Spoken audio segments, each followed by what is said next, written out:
Right, welcome back. You're at Alloy. We're here hosting Found Her Voice on Women's Day. And with our next set of entrepreneurs, founders, influencers. And it's time to kind of understand something that they bring to the table. This segment is called Watch Out For. So why should I be doing the introduction when they can introduce themselves and tell me what is it about them that we should be watching out for, right? Starting up, Ravina, welcome to Alloy. Welcome to Found Her Voice. And I would love to know, what is it to watch out for with you? Thank you for having me. I'll tell you a little story. So, I run the Nurture Circle, and before I dive into what all that is, there was a little girl who comes and we practice yoga together. And a few weeks ago, we were talking about something, and she said, "You know what happened? I felt really angry yesterday at my mom. She's all of like 5 years old." And I said, "Okay, so what did you do then?" She said, "I took a couple of deep breaths and I immediately felt really calm." And I think, she said five. I immediately felt calm. And I think that's what I want to help these kids reach emotional resilience. And I think that's what, the aim with the Nurture Circle is. That's extremely beautiful. Let me tell you that. I think there is such a beautiful opportunity out there for today's Gen Alphas, if I may say so, to kind of adapt to something like this. So Nurture Circle is what Ravina is all about. Fantastic. Going to Shrishti, right? A little bit about you. Hi, so thank you for having me. So proud to be here on the occasion of Women's Day. I'm Shrishti Periwal and I am an architect. I'm from Jaipur but currently working and living in Bombay. Fantastic. And since when have you been on this journey? And do you like it's your own outfit? It's commercial, residential. Okay, so it's a family-run business and we've been in the industry for 30 years. It was started by my father-in-law, and now me and my husband, we are taking the Mantle forward. we are taking it forward. Yeah. Fantastic. You love what you do? Yeah. Fantastic. That's really nice. Nice to have you with us, Shrishti. Well, moving on to Anam. In your story. Hi, thank you for having me here. I'm Anam, I'm an architect, and it's been 2 years since I've started my own practice. It's been a lovely journey with a lot of upheavals, up and down that I have experienced. And the thing to watch out for is the kind of dynamism that I bring to the table, the kind of refreshing energy and the sensitivity that I bring to all the projects that I practice. That's all I would like to say. Fantastic. And this is commercial or this is? I practice residential, commercial, and majorly hospitality projects. Oh, wow. That's interesting. Very interesting. Well, Shrutika, assistant director is what I know. Love to hear a little bit more. Yes, I started out as an assistant director, and I would always initially say that I'm a filmmaker, I want to be a filmmaker. But eventually, it's gotten to me saying I'm a storyteller because I moved from doing a lot of commercial cinema to doing more impact-driven films and documentaries. And I think that brings me more joy than I did when I was hustling in doing more like commercial work.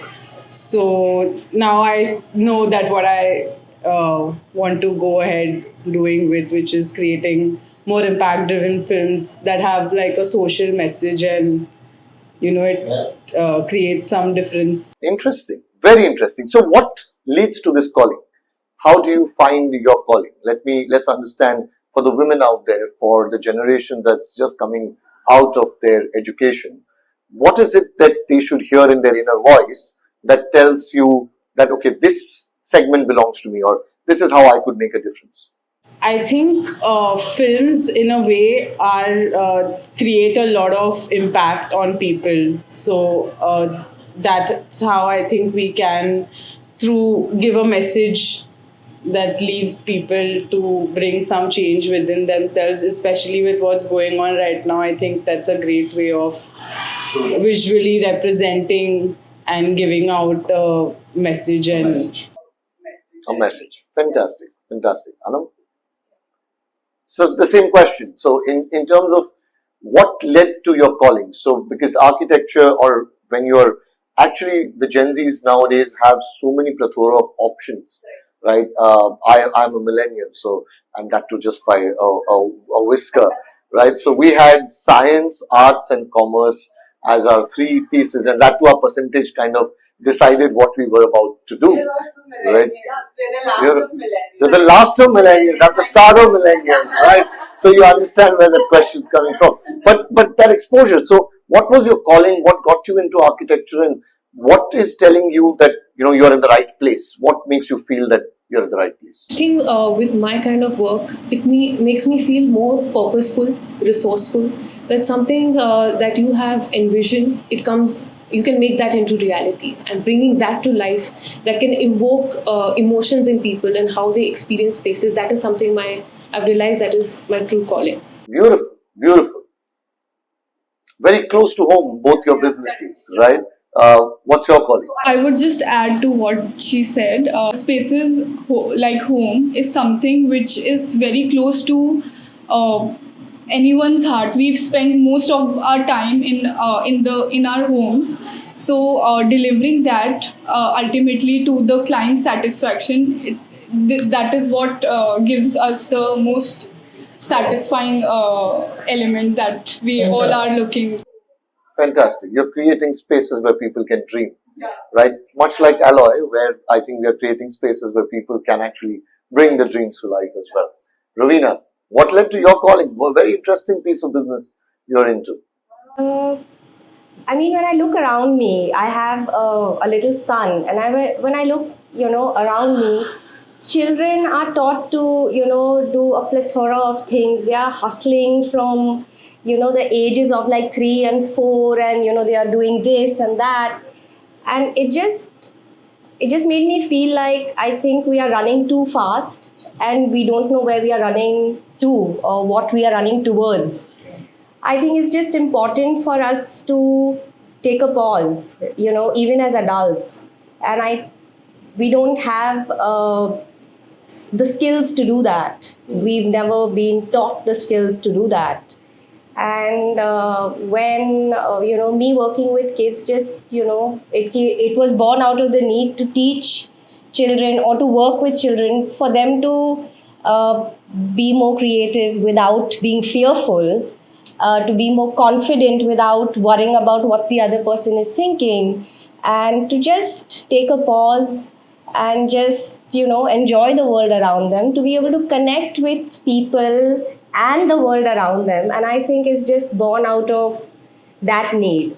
You're basically unbounding expression, Yeah, I mean, self-awareness, self-expression. I think somewhere along the way, we've just kind of lost all of that. Yeah, yeah. And if you look at the world around you today and see all the things that are happening, I just ask myself, do I want, the next generation to grow up in a world like this? Yeah. And I'm like, no, So it's just a small, it's my small way of making sure that, or, trying to make sure that kids grow up in a more secure, in a safe, in a kinder world. And that's really just it. Well, wonderful. We look everyone bringing certain stories to life. I think that's what women today are actually doing, and I think the world in itself. I believe truly that women empowerment is probably an overutilized term in today's day and age. I genuinely feel the power lies with you storytellers and creators in a certain sense, and we have a room filled with them. But nothing comes without collaboration. In fact, when you say the term alloy, it stands for collaboration. In your case, you need a crew to collaborate with and see the vision in your sense.